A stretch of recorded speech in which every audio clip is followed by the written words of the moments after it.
varian-varian yang ada itu ketika kita bandingkan ulang gitu ya, tidak ada yang kemudian bersifat sampai membuat kita bingung, bener nggak Yesus juru selamat? Tidak ada loh. Di abad kedua itu ada Tatian yang menyatukan keempat Injil, diatesaron istilahnya, dan itulah yang justru dibaca oleh yang akhirnya menjadi agama yang baru itu. Kalau sampai kita punya tulisan tangan Rasul Paulus atau tulisan tangan dari Rasul Petrus atau Rasul Matius, waduh.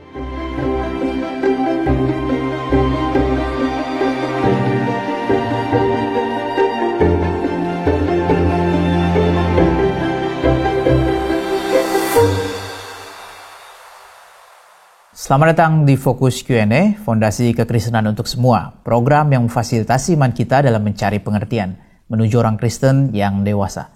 Saya Kias sebagai host dan di sini hadir Pendeta Dr. Henry Ongkowijoyo, dosen perjanjian baru dari STT Reform Injili Internasional, yang akan meresponi pertanyaan-pertanyaan kita. Ya, halo Pak Henry, Kembali kita akan membicarakan topik dan pertanyaan-pertanyaan yang masuk, kiranya Tuhan pimpin untuk sesi hari ini. Yang pertama Pak, ada pendengar yang mengirimkan pertanyaan mengenai isi dari Injil itu corrupted. Minta penjelasan dari Pak Henry bagaimana sejarahnya bisa dikatakan seperti itu ya Pak ya. Nah ini memang ya kalau mau dikatakan sebagai keunikan atau mungkin kesulitan unik sepertinya untuk iman Kristen. Ya, jadi kita tidak hanya dipertanyakan secara kebenaran doktrinal saja ya, tapi juga dipertanyakan secara sejarah. Ya, jadi meskipun misalnya kita bisa menjelaskan semua kebenaran dengan baik begitu ya, terus kalau andai kata memang Injil corrupted ya sudah gitu ya, apalagi yang bisa kita harapkan, apalagi kalau corruptednya sampai kemudian misalnya Yesus tidak bangkit dikatakan bangkit. Okay. Ya, tapi di sisi yang lain justru juga ini menjadi satu kekuatan daripada iman Kristen ya. Jadi bagaimana Tuhan juga bukan hanya menyediakan jawaban secara teologis bagi kita, ya Tuhan di dalam hikmat dan bijaksananya gitu ya, sudah boleh mempersiapkan gitu ya untuk jawaban bagi pertanyaan-pertanyaan yang bersifat historis seperti ini. Ya sehingga kalau mau dikatakan sebagai corrupted gitu ya, kalau coba kita bayangkan ya, corrupted itu dalam pengertian apa? Diubahkan. Nah, diubah itu maksudnya diubah apanya? Ya sehingga sebetulnya kalau mau dipilah lebih lanjut kemungkinan cuma dua kan. Kemungkinan yang pertama itu adalah penulis Injilnya sudah benar. Ya, corrupted itu di dalam hal penyalinannya gitu ya, di dalam hal penyalinannya atau pengubahan penyalinan ya, seringkali kan dikatakan pada waktu zaman Konstantin misalnya gitu ya, jadi dengan kuasa politiknya maka salinan-salinan yang tidak disukai kemudian dimusnahkan dan seterusnya gitu ya. Jadi corrupted bisa di dalam aspek salinannya, tapi juga yang saya seringkali juga mendengar ya, yang seringkali dikatakan oleh corrupted itu bahkan dari sejak kepenulisan Injilnya. Ya, jadi penulisnya Injilnya sendiri dalam satu pengertian sudah corrupt ini, ya sudah korup dalam pengertian mereka tidak menuliskan Yesus sebagaimana adanya.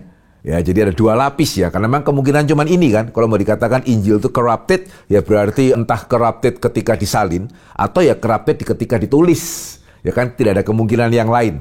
Nah sekarang kita akan coba melihat ya kemungkinannya itu seberapa besar atau bahkan ada atau tidak ya dalam dua hal ini Injil bisa dikatakan corrupted. Yang pertama, mungkin yang lebih sederhana dulu ya, berkenaan dengan salinan. Apakah mungkin gitu ya, Injil itu sedemikian corrupted di dalam hal salinan sehingga kita tidak tahu sebetulnya ya aslinya Injil itu mengatakan apa? Ya karena sudah mengalami perubahan-perubahan yang disengaja gitu ya, untuk menyesuaikan dengan teologi pihak yang berkuasa. Nah, satu fakta, kalau kita bicara mengenai sejarah ya, berarti kan kita perlu berbicara mengenai fakta. Faktanya adalah sampai hari ini tidak ada ya dokumen sejaman Injil yang mempunyai salinan itu sebanyak Injil dan juga surat-surat di dalam perjanjian baru yang lain. Ya kita punya lebih dari 20.000 ya salinan perjanjian baru, meskipun memang bukan semuanya 20.000 itu mulai dari Matius sampai kemudian Wahyu ya. Sehingga misalnya aja salinan yang terawal yang kita miliki itu seringkali disebut atau dinomor sebagai papirus nomor 52. Ya, itu adalah salinan dari fragmen ya. Jadi bagian dari Yohanes pasal ke-18. Ya, jadi bukan keseluruhan Injil Yohanes, juga bukan keseluruhan pasal 18, bagian dari pasal 18 karena bagian yang lainnya sudah hancur gitu ya.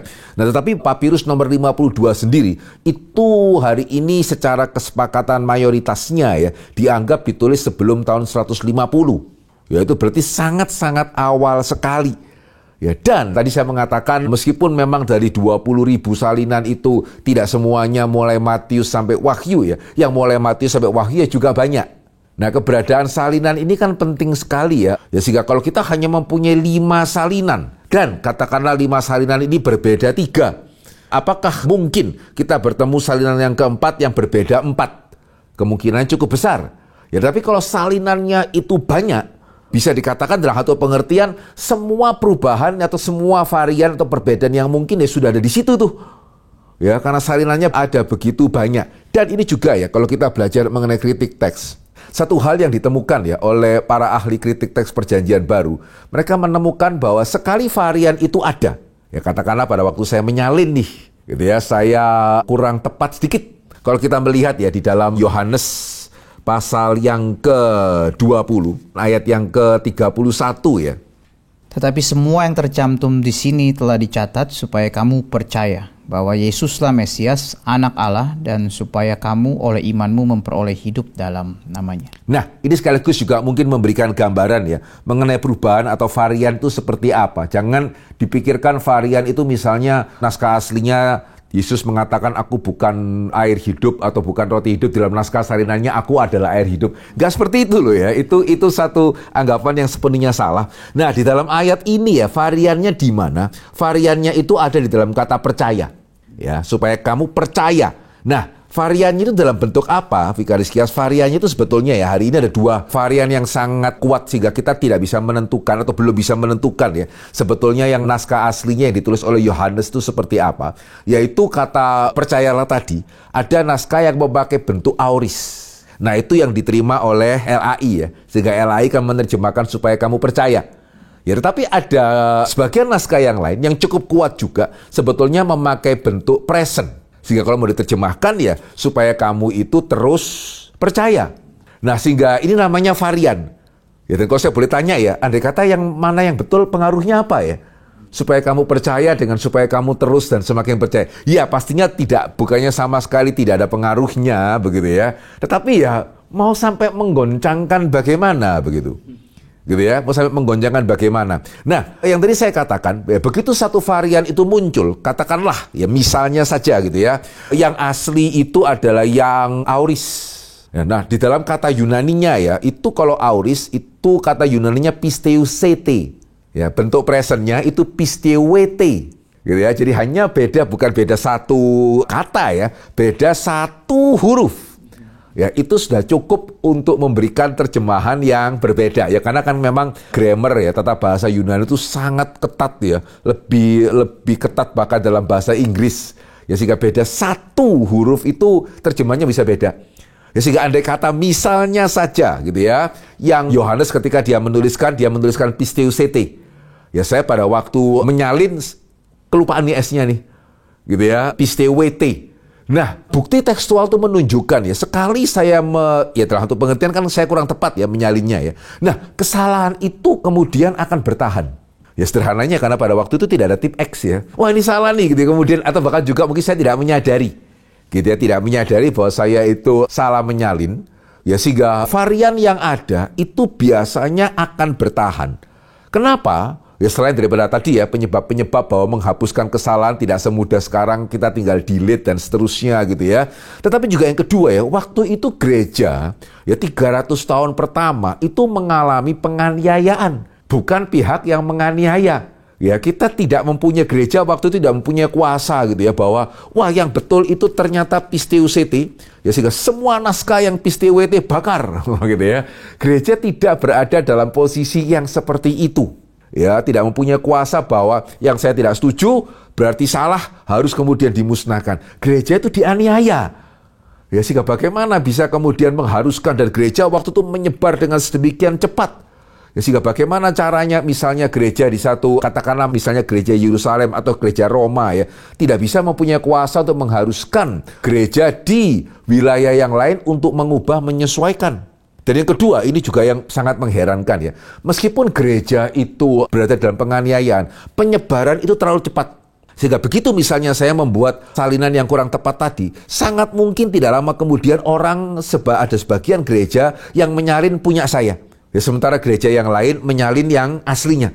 Sehingga begitu itu terjadi, sehingga itu kenapa hari ini ya kita kesulitan untuk menentukan gitu ya. Yang ini yang betul itu yang mana nih? Pistio WT atau Pistio WCT, karena dua-dua itu mempunyai dukungan tekstual yang kuat di dalam aspeknya masing-masing. Ya sehingga dengan kata lain ya, kalau andai kata pun terjadi perubahan, ya sangat-sangat sulit dibayangkan yang naskah aslinya itu hilang. Ya paling banter seperti tadi ya, meskipun kita tidak tahu mana yang asli, kita hampir bisa memastikan ya salah satu itu asli. Karena itu tadi ya, menghapuskan yang varian saja sudah sulit. Ya, apalagi menghapuskan yang asli. Ya, bagaimana itu? Siapa yang punya kuasa untuk menghapuskan yang asli? Dan kadang-kadang mungkin orang kurang menyadari ya, Konstantin itu kan abad keempat ya. Naskah-naskah ini sudah beredar 300 tahun loh. Ya, 22.000 itu yang ketemu. Ya, yang musnah berapa banyak? Ya, sehingga andai kata memang terjadi Injil itu corrupted di dalam hal penyalinannya, sebetulnya harusnya itu kita berbicara secara sejarah ya, akan bisa dilacak gitu ya, akan bisa dilacak, sehingga ya kita kembalikan ya kepada mereka yang bertanya gitu ya, ya tunjukkan dasarnya mengatakan itu perubahan dalam salinan, aslinya yang mana dong? Ya, kalau mereka tidak bisa menunjukkan aslinya yang mana, terus setelah mengetahui tadi ya proses penyalinan ya, kemudian cepatnya salinan berkembang, dasarnya apa nih mengatakan salinannya corrupted? Ya, sehingga kita boleh mengembalikan kepada mereka itu yang mempertanyakan gitu. Dan kanon juga bukan di zaman Konstantin ya Pak, kanonisasi ya. Kanonisasi, nah itu seperti juga pernah kita bahas, itu berjalan ya. Ya berjalan secara ya betul-betul bisa dikatakan secara alami ya. Ya sehingga sekali lagi itu 300 tahun, 400 tahun. Gitu, dan gereja tidak berada juga dalam kuasa, kalau kamu menerima kitab ini saya ekskomunikasikan kamu. Ya kita gereja aja hampir diekskomunikasikan oleh dunia gitu ya. Jadi tidak mempunyai kuasa juga untuk mengekskomunikasikan atau bahkan mengharuskan ya setiap gereja itu harus memiliki kitab yang sama. Penyebaran penyalinan cepat karena pakainya kodeks ya yang lebih terjangkau atau accessible. Salah satunya karena gereja berkembang secara cepat. Dan begitu ada gereja yang baru berarti kan diperlukan juga kitab suci yang mereka bisa baca. Gitu ya. Dan tadi misalnya saya menyalinnya kurang tepat, ya saya kemudian memberitakan Injil, ya sementara yang menyalinnya tepat memberitakan Injil. Nah kan pada waktu itu belum ada ilmu kritik teks ya, sehingga tidak bisa membandingkan. Sehingga kalau misalnya ini saya memberitakan Injil, ya mereka menyalinnya salinan yang saya buat. Ya sehingga itu yang membuat akhirnya penyebar itu begitu cepat, sehingga begitu satu varian itu ada ya, sulit untuk kemudian varian itu dihilangkan, karena ya hilangkan satu, ini salinannya sudah banyak nih. Gitu ya, hilangkan satu lagi salinannya sudah banyak sekali. Ya karena gereja itu mulai dari hanya 120 orang pada tahun 30, itu ada data yang mengatakan sebelum Konstantin sudah 6 juta itu. Ya kita bersyukur kalau hari ini kan 2,5 atau 2,4 miliar begitu ya. Nah pada waktu itu penyebaran sudah sedemikian cepat. Ya dan sekali lagi kan Yesus memerintahkan bukan hanya kepada orang Yahudi ya. Jadi bukan cuma sekedar cepat secara orangnya, tapi secara wilayahnya itu luas. Lalu mengapa Tuhan tidak mempertahankan naskah aslinya, Pak? Oke, sebelum menjawab itu ya, saya perlu menjelaskan dulu. Terus kenapa kok perubahan itu bisa terjadi? Gitu ya. Nah, sehingga seperti dari contoh yang tadi saya itu katakan ya, bukan berarti kemudian saya bermaksud untuk tidak setia, tetapi perlu disadari pastinya waktu itu tidak ada mesin fotokopi. Ya, dan saya yang menerjemahkan juga, jangan dibayangkan saya menerjemahkan bukan cuman tidak ada lampu cahaya sebaik sekarang. Juga pada waktu masa-masa awal ya, sebetulnya sejauh yang kita tahu ya, meja seperti yang ada di depan kita ini belum ditemukan. Ya, sehingga menerjemahkan itu ya di kursi, kemudian dengan pakai kaki saya gitu ya, pegang menerjemahkan. Ya, dengan kondisi pencahayaan yang seminimum itu. Ya, sehingga ya kesalahan seperti tadi itu sangat-sangat manusiawi sekali sebetulnya. Ya demikian juga tadi, misalnya saya kemudian sadar saya salah. Misalnya yang betul Pistio WT, saya menerjemahkan Pistio CT, ya mungkin itu S-nya tinggal saya hapus ya, gitu ya. Terus tinggal saya coret lah. Tapi kalau misalnya yang betul itu adalah Pistio CT, saya menyalinya Pistio WT, saya bisa jadi nggak ada ruangan untuk menambahkan S.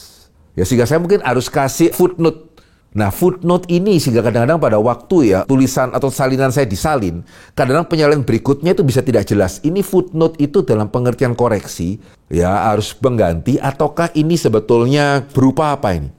Jadi bisa jadi tadi ya, saya ketika sadar saya salah, saya kasih footnote, atau ketika saya tergerak, Ya saya bisa kasih footnote juga, seperti kita mungkin pernah melihat Alkitab yang ada catatannya. Gitu. Nah, bisa jadi penyalin berikutnya berpikir bahwa, oh ini mungkin footnote nih. Ya mungkin kelewatan sehingga sama dia ditambahkan. Ya sehingga beda lagi di sana. Ya sehingga perbedaan kalau kita menyadari ya pada waktu itu situasinya seperti apa. Pertanyaan kita tuh sebetulnya bukan kenapa kok bisa ada varian. Tapi kenapa kok variannya itu sebatas yang ada. Ya, dan kenapa varian-varian yang ada itu bisa ketika kita bandingkan ulang gitu ya. Tidak ada yang kemudian bersifat sampai membuat kita bingung. Bener gak Yesus juru selamat? Tidak ada loh. Gitu ya. Tidak ada varian yang kemudian bentuknya seperti itu ya. Sehingga bisa mengatakan, oh corrupted nih. Jangan-jangan yang asli Yesus tidak mengatakan dia juru selamat corrupted. Tidak ada loh. Kalau ada yang mengatakan ada, please let us know gitu ya. Tolong tunjukkan naskah yang mana ya yang corruptednya seperti itu. Nah, sekarang pertanyaan tadi ya, terus kenapa kok Tuhan tidak mencegah ini gitu ya? Kenapa Tuhan tidak mempertahankan naskah asli misalnya? Ya, seperti juga sudah pernah kita bahas ya, karena ada banyak alasan sih sebetulnya. Ya, karena kalau seperti itu manusia akan cenderung memberhalakan ya apa yang kasat mata. Ya, sehingga kalau sampai kita punya gitu ya, ini tulisan tangan ya daripada Rasul Paulus atau tulisan tangan dari Rasul Petrus atau Rasul Matius, waduh. Ya itu hari ini jangan-jangan sudah mungkin menjadi jimat kali ya. Ya kalau kita sempat lihat aja mungkin diyakini penyakit sembuh gitu ya. Nah hari ini manusia tuh cenderung untuk menjimatkan ya hal-hal yang kasat mata. Gitu ya, hal-hal yang kasat mata ini juga kita perlu hati-hati ya. Perjamuan kudus pun kalau kita nggak hati-hati bisa jadi jimat itu. Kalau kita nggak hati-hati gitu ya. Dan juga yang kedua ya, sebetulnya pertanyaan tadi ya, jawabannya itu keperluannya apa?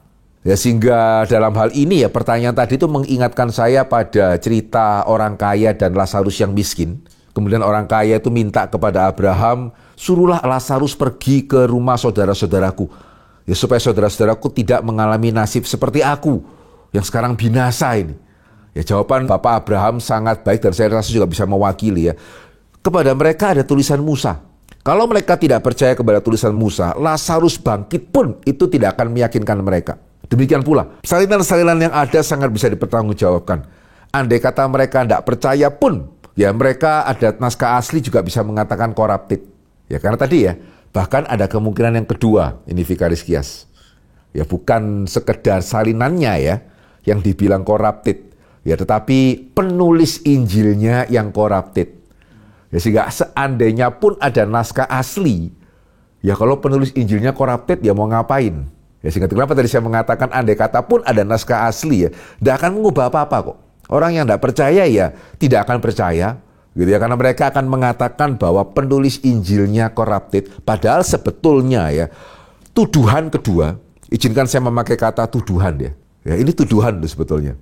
Begitu ya. Tapi ya oke lah menjadi tanggung jawab kita sebagai orang percaya untuk mempertanggungjawabkan iman kita ya. Tapi kalau saya boleh mengatakan tuduhan kedua, ini sebetulnya lebih serius, sekaligus sebetulnya lebih tidak berdasar. Ya kalau yang pertama tadi ya, ada tuduhan Injil corrupted. Terus kita tanya nih, buktinya apa? Ya Vicaris Kias bisa menjawab, buktinya ada banyak salinan. Salinan satu dengan yang lain tidak sama. Gitu kan? Meskipun setelah saya jelaskan tadi, ternyata ketidaksamaan itu tidak bisa disebut sebagai corrupted yang menggoncang iman. Tetapi kalau yang kedua, ya kalau misalnya just untuk sebagai contoh ya, Vicaris Kias mengatakan, oh iya, oke, secara salinan aman. Tapi penulis Injilnya sendiri corrupted. Mengubah gambaran mengenai Yesus. Waduh, ini ya, kalau dituduhkan langsung sekarang ya, itu jawabannya gampang. Tahu dari mana? Ya, sehingga ibaratnya, sekali lagi ini just untuk contoh aja Vicaris Kias. Kalau saya mengatakan, sorry ya Vicaris Kias, saya tidak bisa percaya sama Vicaris Kias. Karena saya tahu ya, sejak nenek moyangnya Vicaris Kias itu semuanya penipu. Gitu ya. Ya, sejak nenek moyang. Ya, kakek buyutnya Vicaris saya ini tahu, kakek buyutnya Vicaris Kias ini penipu.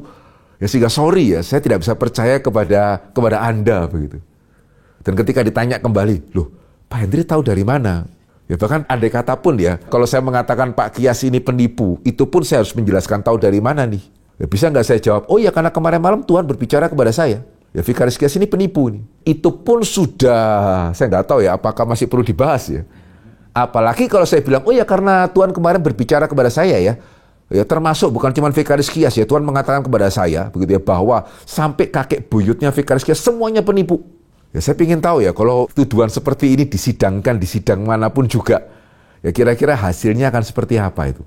Gitu ya. Sehingga sebetulnya loh ya, bisa dibenarkan kalau ya kita sebatas menjawab, tahu dari mana? Ya, tahu dari mana bahwa Matius, Markus, Lukas, Yohanes menggambarkan Yesus yang tidak asli. Ya karena kita bisa tanya kan, terus yang asli seperti apa? Ya, yang menentukan itu yang asli siapa? Dan izinkan saya mengatakan ya, saya betul-betul ingin tahu sebetulnya jawabannya apa. Ya, dan saya sangat yakin begitu ya, tidak ada yang bisa memberikan jawaban kok. Tahu dari mana? Karena aslinya di mana? Ya, sehingga dulu itu saya merasa ini tuduhan dasarnya apa ya? Ya meskipun kemudian Vikaris Kias ya, saya harus juga mengatakan ketika saya mendalami perjanjian baru, satu hal yang saya temukan yang agak mengherankan saya ya, tuduhan-tuduhannya seperti ini ya, yang mengatakan bahwa penulis Injil itu corrupted, ya tidak menceritakan Yesus yang sebenarnya. Ya saya ini mempunyai dugaan kuat yang saya rasa bisa dipertanggungjawabkan, itu jangan-jangan berasal dari orang Kristen sendiri.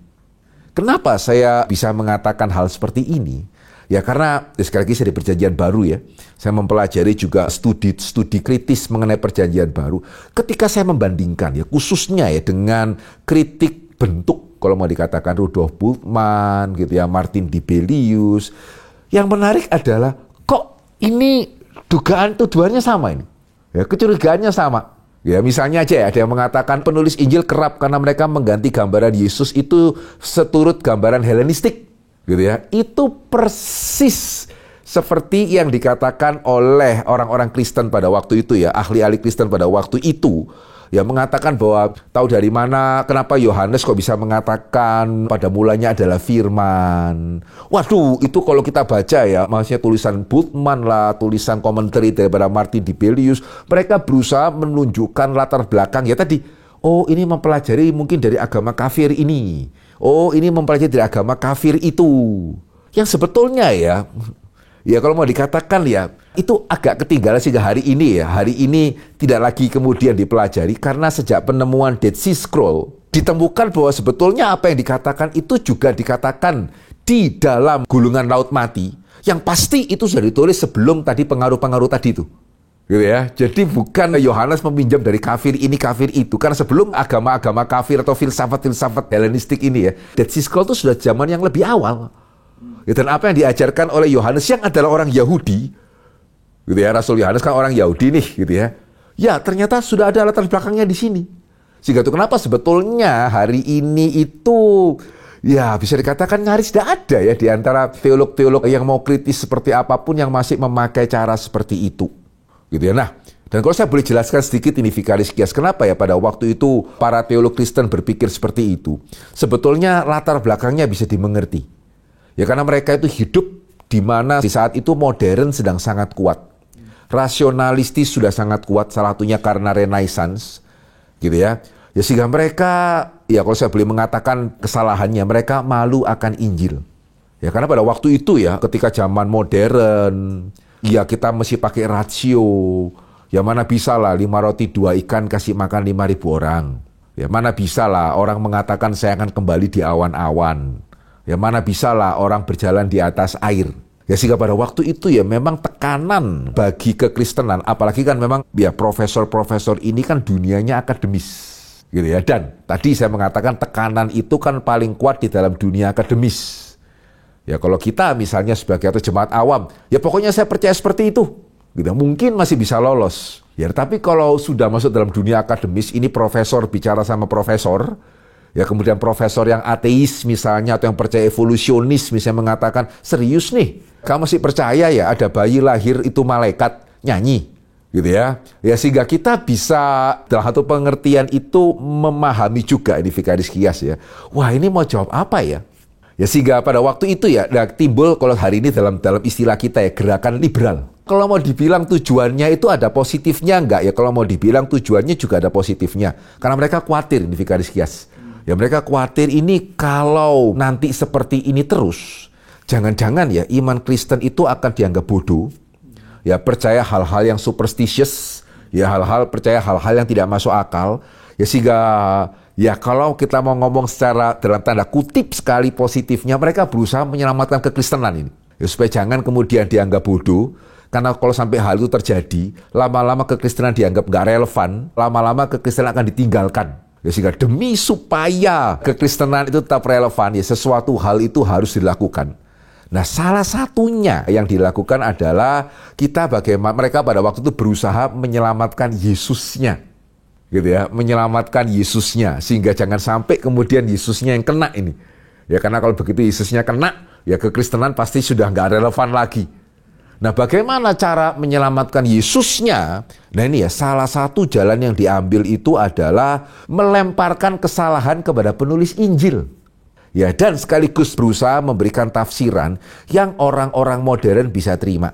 Jadi mungkin contohnya saja nih, mana bisa ya 5 roti 2 ikan kasih makan 5.000 orang? Ya, penjelasannya waktu itu adalah, bukan 5 roti 2 ikan, kemudian dibagi-bagi, tidak habis dimakan 5.000 orang, tidak. Tapi sebetulnya yang terjadi adalah ketika orang-orang itu mendengarkan Yesus mengajar, mereka sudah membawa bekal, tapi mereka egois. Ya, sehingga pada tapi Yesusnya pinter ya, ketika ada seorang anak datang kepada dia, menyerahkan 5 roti 2 ikan, maka Yesus menunjukkan ini anak loh. Ya, 5 roti 2 ikan itu dia mau berbagi. Ya, karena Yesus tahu nih gitu ya. Kalau Yesus mengatakan begitu, waduh, ini tadi yang egois itu malu ya. Ini seorang anak bisa generous begitu, sehingga akhirnya yang terjadi adalah mereka mengeluarkan bekal dan saling membagikannya. Sehingga akhirnya 5.000 orang itu bisa makan. Wah, gitu ya. Sehingga bayangkan ya, kita bicara sama orang rasionalis ya. Ya, evolusionis. Yang bisa diterima yang mana? Tafsiran pertama itu, kamu orang Kristen abad 21, abad 20 waktu itu ya. Masih percaya ya, sudah hampir 2 milenium masih percaya 5 roti 2 ikan, kasih makan 5.000 orang. Tapi kalau penjelasan seperti tadi ya, enggak. Yang terjadi seperti ini, berarti bagus ya. Iman Kristen mengajarkan tidak egois. Ya, iman Kristen itu mengajarkan saling berbagi. Ya, tapi untuk bisa tiba pada kesimpulan seperti itu, berarti kan harus juga di sisi yang lain, lah kok ceritanya di dalam Injil berbeda? Ya, Injilnya kan gak cerita begitu. Ya, nah ini tadi saya maksudkan ya, menyelamatkan Yesus. Ya, dengan melemparkan kesalahannya itu kepada penulis Injil. Ya, nah ya mereka yang gak jujur. Bisa mengamini gak ketika tadi saya mengatakan, kok sama ya? Gitu ya. Ketika hari ini kita mendengar tuduhan-tuduhan seperti itu ya, dari mereka yang mempunyai keyakinan yang berbeda, kok mirip ya? Ya, sehingga ada yang mengatakan ya, bahwa orang normal itu tidak akan mengatakan bahwa dia akan kembali di awan-awan. Itu orang gila itu yang mengatakan seperti itu. Dan pastinya Yesus tidak gila kan? Ya, sehingga berarti kalau Yesusnya tidak gila, ya di dalam Injil kita membaca Yesus mengatakan dia kembali ke awan-awan, berarti yang gila siapa? Penulisnya. Ya, sehingga ini sebetulnya yang sudah dikatakan oleh orang-orang, sedihnya ya, dikatakan oleh orang yang katanya bermaksud membela iman Kristen itu sekian waktu yang lalu. Ya, tapi Vikaris Kias, kalau saya boleh mengatakan ya, hari ini sebetulnya ya, asumsi-asumsi yang ada di balik semua itu, kalau saya boleh mengatakan sudah dipatahkan. Ya, sederhananya aja ya, mereka biasanya tidak akan sampai mengatakan, itu Yohanesnya atau Matiusnya atau mungkin Markus Lukasnya yang berusaha memalsukan. Karena ya, sejarah itu tidak semudah itu dipalsukan. Ya, karena kalau berbicara seperti itu ya, saya akan tanya motivasinya apa? Ya, karena kembali kepada tadi ya, kalau saya mengatakan nenek moyangnya atau Pak Kias itu pendusta, Pak Kias boleh tanya kembali ya, buktinya apa? Motivasinya apa saya itu mendustai, gitu ya. Demikian juga, ya kalau mereka mengatakan memang murid-murid Tuhan Yesus itu yang sengaja memalsukan, saya akan tanya motivasinya apa? Ya, karena pada waktu itu ya, percaya Yesus Tuhan dan Juru Selamat itu dikucilkan. Ya, itu justru akan mengalami kesulitan. Ya, bukan kemudian ada keuntungan ekonomi. Ya, sehingga motivasinya apa ya kalau dikatakan bahwa para murid Yesus sengaja kemudian itu memutarbalikkan. Ya, sehingga biasanya ya, yang menjadi permasalahan bukan itu. Biasanya ya, Vikaris Kias yang mereka katakan adalah Matius yang menuliskan Injil itu bukan Matius. Markus yang menuliskan Injil bukan Markus. Ya, mereka mengatakan bahwa Injil pertama kali itu ketika beredar itu anonim. Ya, sebetulnya ditulis oleh orang yang tidak jelas. Kemudian dengan berjalannya waktu, ya, mendapatkan nama Matius, Markus, Lukas, dan Yohanes. Ya, dan celakanya lagi mereka mengatakan bukan cuma Injil itu pada waktu ditulis anonim. Ya, sebelum Injil ditulis, ya itu sudah terjadi selang waktu sedemikian panjang dari sejak peristiwa Yesus mati dan bangkit. Dan selama itu ya, Injil beredar hanya secara lisan. Ya, sehingga tadi misalnya pertama kali ceritanya orang-orang malu. Ketika cerita kepada orang yang kedua ditambahi, sehingga sampai kemudian setelah beredar itu sekian puluh tahun, jadilah seperti yang kita baca di dalam Injil. Ya, 5 roti 2 ikan memberi makan 5.000 orang. Begitu ya. Tapi sebetulnya Vicaris Kias, kalau saya boleh mengatakan juga, ini adalah asumsi-asumsi yang tidak benar. Gitu ya. Tidak benarnya di mana? Yang pertama, sebetulnya ya hari ini juga sudah diakui ya, tidak benar bahwa benar-benar itu cerita mengenai Yesus beredar secara lisan tanpa ada tulisan sama sekali. Itu yang pertama. Dan yang kedua ya, tidak benar bahwa cerita mengenai Yesus beredar secara liar. Karena pada waktu itu ada sebetulnya rasul-rasul Yerusalem yang berfungsi sebagai saksi mata. Ini pernah kita bahas juga dalam pertemuan yang lain ya, yang menjaga keakuratan cerita Injil. Ya, jadi tidak benar kalau dikatakan cerita mengenai Yesus beredar secara liar. Dan sekarang kalau saya boleh menjelaskan, kalau ada yang mengatakan ya bahwa Injil itu beredar secara anonim awalnya, ya maka ya sebetulnya itu sudah tidak mungkin. Kenapa saya mengatakan begitu? Karena Injil-Injil tadi kan dibacakan pada waktu ibadah, sama seperti sekarang ya. Nah, begitu ada lebih dari satu Injil, permisi tanya, kalau semua Injil itu sifatnya anonim, bagaimana misalnya ya, saya minta tolong Vicaris Kias, hari ini kita akan membaca dari Injil, tolong ambilkan ya. Terus Vicaris Kias nanya, Injil yang mana Pak? Ada 4 Injil. Ya, yang kira-kira saya taruh di urutan nomor 2 itu loh. Gitu ya. Gimana caranya? Ya demikian juga pada waktu kita memberitahukan kepada jemaat. Ya jemaat, hari ini kita akan membaca dari Injil. Terus jemaatnya nanya, Injil yang mana Pak? Kan lebih dari 1. Ya, yang sudah kita baca 3 bulan yang lalu itu loh. Udah bisa. Ya ini Martin Hengel yang mengatakan ya, begitu ada lebih dari 1 Injil, kita perlu nama. Ya hari ini kita membaca dari Injil Matius. Gitu ya, minggu depan kita membaca di dalam Injil Markus. Dan itu tidak bisa baru 50 tahun setelah Injil beredar ya. Dan ini juga fakta gitu ya. Sampai hari ini kita belum pernah menemukan salinan Injil Matius yang mengatakan penulisnya Markus. Tidak ada. Ya, nggak ada satupun salinan Injil Lukas yang di halaman judulnya mengatakan ini Injil Barnabas misalnya. Tidak ada loh. Semua salinan Injil Matius, ya penulisnya Matius. Atau ya halamannya hilang. Dan ini fakta ya, sampai hari ini tidak ada satupun salinan Injil Matius yang mengatakan ini penulisnya adalah yang lain. Ya sehingga sebetulnya ya, apa dasarnya mengatakan bahwa penulis Injil itu corrupted? Motifnya apa? Gitu ya, tujuan mereka itu apa? Mau cari uang dari kerap Injil juga tidak bisa. Ya, kemudian juga tidak mungkin Injil itu beredar secara anonim, sulit sekali dibayangkan. Ya, sehingga sebetulnya kalau saya boleh mengatakan beban pembuktian ada di dalam mereka yang menuduh. Ya, sehingga saya percaya hari ini bukan kebetulan ya, kalau kita pergi ke Cambridge, Oxford, begitu ya, itu sekarang semua profesor perjanjian barunya sudah nggak ada yang menerima ini. Sehingga kadang-kadang di sini saya kadang-kadang agak merasa sedih ya, yang mengatakan seperti ini meminjam argumentasinya orang Kristen yang sebetulnya hari ini sudah tidak relevan tuh. Ya harap mereka yang menuduh juga bisa mengupdate begitu ya ilmu yang mereka selama ini mungkin dapatkan. Tadi kan dari teolog liberal itu kan abad 20 ya Pak ya. Kemudian kita katakan tuduhannya itu banyak memakai kritikan cara orang liberal begitu. Iya. Tapi kan agama yang menuduh ini kan sudah dari abad ke-6.